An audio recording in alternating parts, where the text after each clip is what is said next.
Lorraine Malka, bonjour. Bonjour. Un grand merci d'avoir accepté l'invitation de la Fringale Culturelle. C'est un grand plaisir de vous rencontrer Pour moi aussi. pour une actualité en librairie dans une nouvelle collection chez Robert Laffont qui s'appelle Nouvelle Mythologie. Votre bouquin s'appelle Les journalistes slash pour mourir. En fin de compte, derrière ce titre, vous parlez de la presse face au défi numérique. Moi j'aime bien le titre, hein, parce que c'est un peu rentre dedans. Alors le titre, c'est en général l'éditeur qui le choisit, hein, mais c'est vrai il est intéressant. J'avoue qu'au départ, c'était pas ce que j'avais choisi. Ouais. C'est souvent le cas, hein. Ouais. Les auteurs sont... mais c'est vrai il est assez rentre-dedans, il soulève, enfin il a le mérite de soulever tout de suite la question, hein. Moi, le petit bémol que j'aimais par rapport au titre, c'est Ouais. que je suis pas négative dans ce livre. Je suis assez optimiste par rapport à l'avenir du journalisme. Et je pense que c'est important de le dire parce que quand on voit ce titre, on se pose la question de savoir si...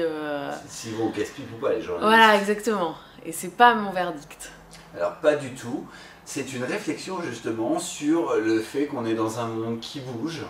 Face à ce monde qui bouge, il y a la presse papier d'un côté, il y a le numérique de l'autre. Tout ça doit marcher ensemble. Il y a une fusion qui se met en place. Il y a plein de nouveaux acteurs aussi à côté, les blogueurs, vous parlez de ça. Comment est née l'envie d'écrire sur ce sujet-là?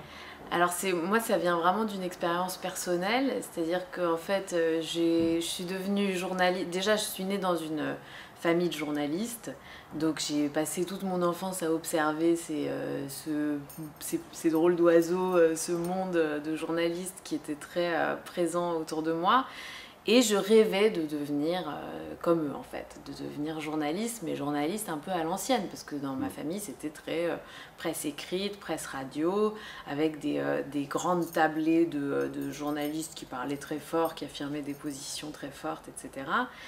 Et finalement, quand moi je suis devenue journaliste, après avoir fait des études, etc., je suis arrivée dans les rédactions au moment où les rédacteurs en chef commençaient à se rendre compte de l'importance du web et ils commençaient à prendre des mesures pour tout chambouler, en fait, pour tout réorganiser de façon très rapide parce qu'ils se rendaient compte qu'il fallait agir vite, qu'il fallait prendre le train en marche, sinon il risquait de passer à côté et de s'effondrer.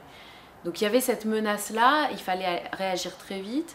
Et donc je suis arrivée dans des rédactions, à la fois des grandes rédactions nationales et des sites web, ou des petites, enfin voilà, des plus petites rédactions qui se lançaient, à un moment où on avait ce qu'on appelait des formations par les consultants marketing pour les journalistes.